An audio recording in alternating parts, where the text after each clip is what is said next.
my friend, it's Pat Sloan here. It is week number 2 of Up on the Rooftop, which is the free quilt along Christmas in July from the Fat Quarter Shop. And I was able to do that other sewing for week 1, and I think I can do the sewing for week 2, just another little section of it.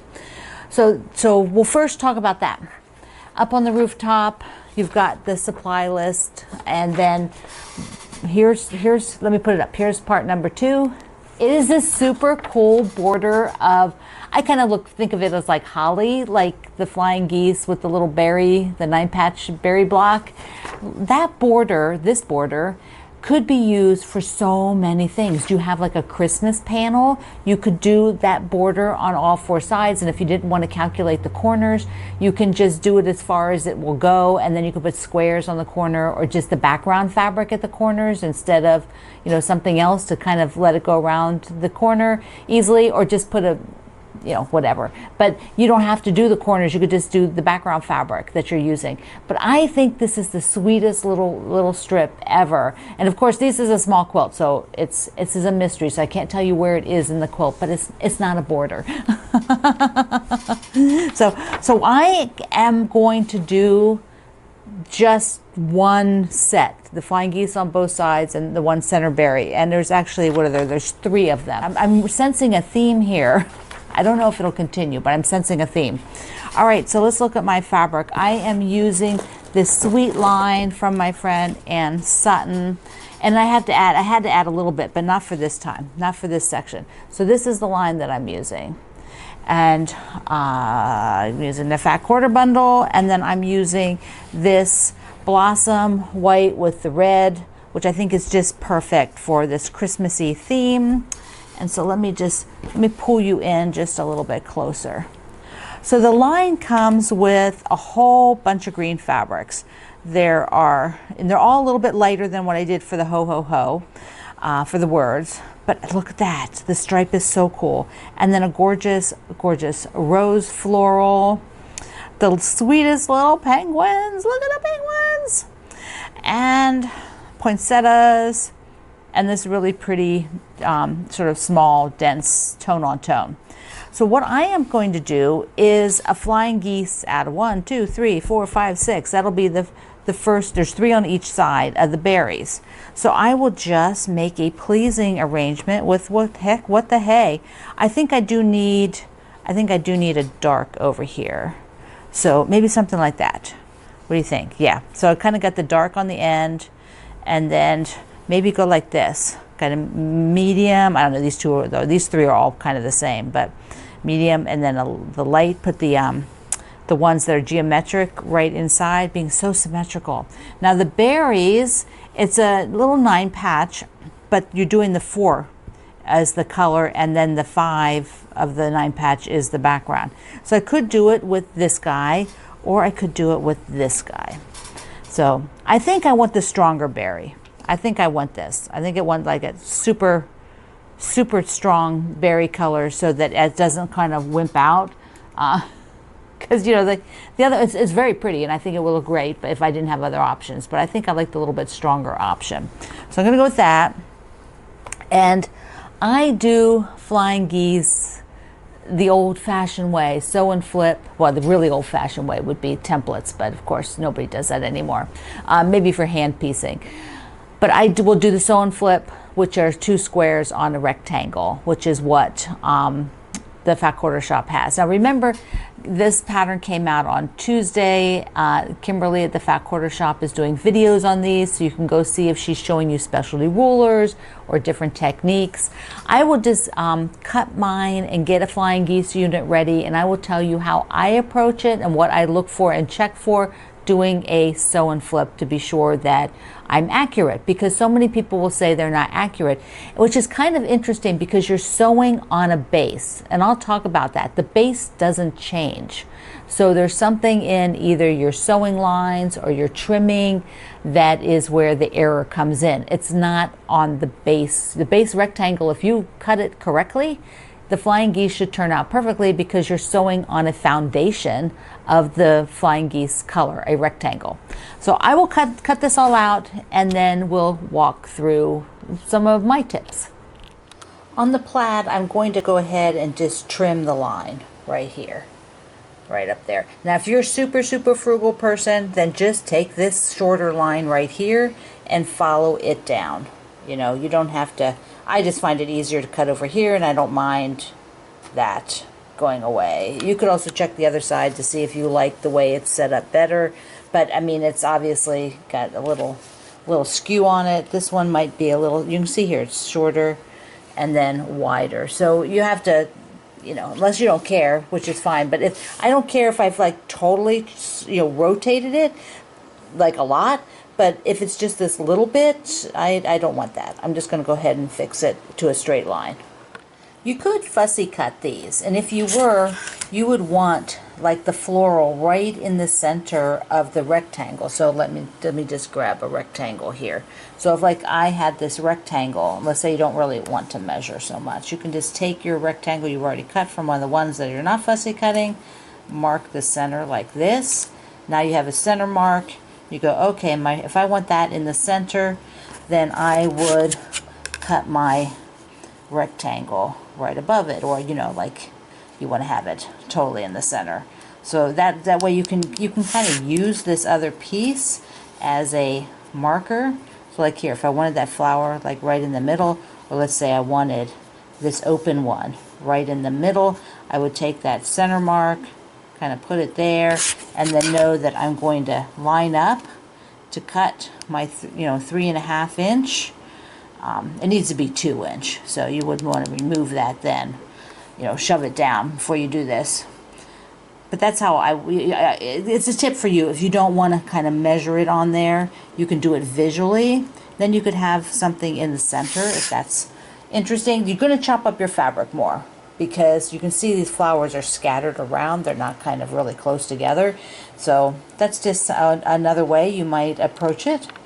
I'm not. I'm cutting a strip. You know that I don't usually cut everything at once. And at least for week 1 and week 2, that's what I'm doing because there are kind of a limited number of them. I do intend to make this and not leave it. It's going to stay out and get sewn up. So let me show you week 2. So I have just how I laid them out. These are all of the leaf units. This is to do the berry. Here are the sew and flips for the leaves, and that's what I'm going to show you. These are the top and bottom on either side. So the leaf unit will go, and these will go on the top. And this is the 2 pieces. There would be like 1 leaf unit, then a spacer, middle leaf unit, and then another spacer. So I've got those. And of course you could use alphabetes to mark all of these. But for me, there's a limited number of pieces, and they're pretty obvious what they are. So I'm not too worried about this particular one having things, and you know, I'm kind of laying them out how I want them. So I do want to show you how I will approach this flying geese, you know, what my thought is there. And let me do one with that has the rose. Okay, so hold on here. Each flying geese unit will have the base, which is the finished size of the flying geese. The geese does not grow, it does not shrink. This is like your base fabric. So if you've cut this correctly, your flying geese should turn out correctly. But there are things that you do that cause that not to happen.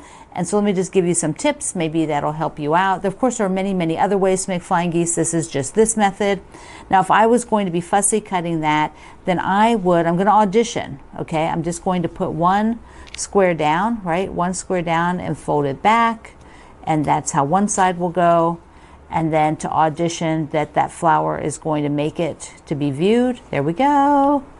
And ta-da. Because sometimes maybe it works better on this side of the flower, maybe where the position of the flower, maybe you want it on the other side. You can try each side to see how it will work.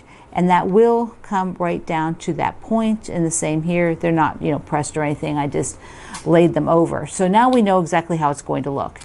One of the big problems is that a lot of people will just put these on their machine and maybe you're either eyeballing sewing from this corner to this corner because you're sewing on this on an imaginary line maybe. If you are sewing with a guide beam on your machine like I have, you're going to hit the guide beam, will start here and it'll go down to there. If you don't have a guide beam and you want to be a bit more accurate, a lot of people will actually go and draw the line, because then you have something to sew on. What happens is when you kind of sew and you curve, like you sew and instead of going straight, you kind of curve, that's where the issues come in. Now, if I'm using one of these iron away, but it doesn't matter because it's kind of right, it's right in the seam. So there would be, oops, there's the imaginary line. Okay, I didn't check it in advance so you can see. Okay, there we go. So here is the line, right? So I've got the line and I would put it on here. I'm going to go to the machine and sew from one point to the other point. And then when I flip it over, I'll bring it back and we'll talk about flipping it over. This is how the first part looks. You have sewn it. Now, of course, is our iron away line, so my line went away already. But you press it over and you can see it meets up to all the corners, but you can check that. Flip it over. Does it meet up? It's pretty good, right? That white is actually on the green side, but it doesn't look like it. So it's even. It's all even. Now, I think what happens is some of you, first of all, you just, when it's flat like this, you just whack off the back pieces and then press this over before you check it. And so it may not have been sewn straight. You may have been sewing and got a little bit out here or a little bit on the inside, wobbled, you know, like you wobble off the line and then you get back on it again to come to the point. So if you check it first, flip it over and check, you should be really good. Now I trim this away now because otherwise you're going to be sewing across here, and so you'll have this thicker piece that you can't trim away when you sew the second one if you haven't trimmed first. So I'm going to trim first. Here's the second square. I have not pressed it this time, but when I do, it'll come right out to the edge like that, and then you will check it on the back again, and that'll be how it is. So there you go. I'm going to sew. Look at that pretty. Isn't that pretty with the rows in there? So I'm going to sew all the units. I have to go do the other half of the grouping. Isn't this darling? Oh my gosh, see, wouldn't this be a perfect border? I think it would be so cool on a panel. Like on a panel, you could just do a couple of them, you know, and then just fill it out with the background to the end. I just think this would be super effective. It eventually, for the pattern, has the wider top and bottom on it as well, and there's 3 across. Okay, so excited for week 2 of On the Rooftop, the Fat Quarter Shop's Christmas mystery. But before we end, one more thing. I have just a few of the Constellation quilt finishes from you and you and you. It's a short one, so let's take a look. This quilt is Christine's, and look at the peachy kind of orangey background. That is awesome. And then the stripes, so cool. Okay, this one is from Gloria. She has a gorgeous butterfly fabric in the middle. Oh my goodness, how pretty is that? Helga has a blue one as well, and I love kind of that watery print that's in there. It looks like she's auditioning a binding on there. Good job. This is my friend Kendall's, and he did it with my Gratitude and Grace using the blue fabrics from that. So if you have my fabric, Gratitude and Grace, this is how it will turn out. Thank you, Kendall, for sharing that. Leslie went for a dark background. Oh, that's stunning. And it's got a little bit larger print. I recognize that background is a Tula pink with the bird, that's like that tattoo bird that I like. Oh, that's beautiful on a dark background. Shirley did a gorgeous version she's also got some peach in hers, and that dark center looks wonderful. Couple more. Here's Tracy's with Americana. Oh, that is awesome. That turned out really well. The flag fabric, and then she put a little border around it to repeat the flag fabric. And then here was mine with Tiny Secrets. Thank you everybody for sharing. I can't wait to see more of your constellation quilts. Keep going out to Quilt Along with Pat Sloan and checking on the photos, because there's so many every day, so many fun things, so many questions that are great, and a lot of you jump in and help answer. It's just an awesome community. So I hope you go on over there. So and enjoy making week 2. This is not a bad sew. I think it'd be pretty fast for you if you're sewing along. It's not going to take a lot of time, which is great for these Christmas mysteries in the summer that the Fat Quarter Shop designs. They're never a lot for each week. They do a great balance, and I just love it. And I love the fact, see how scrappy? See the scrappy? So cute, so cute. All right, my friend, I love you. Mwah. Thank you for being here in the Sloan Zone. I will see you online.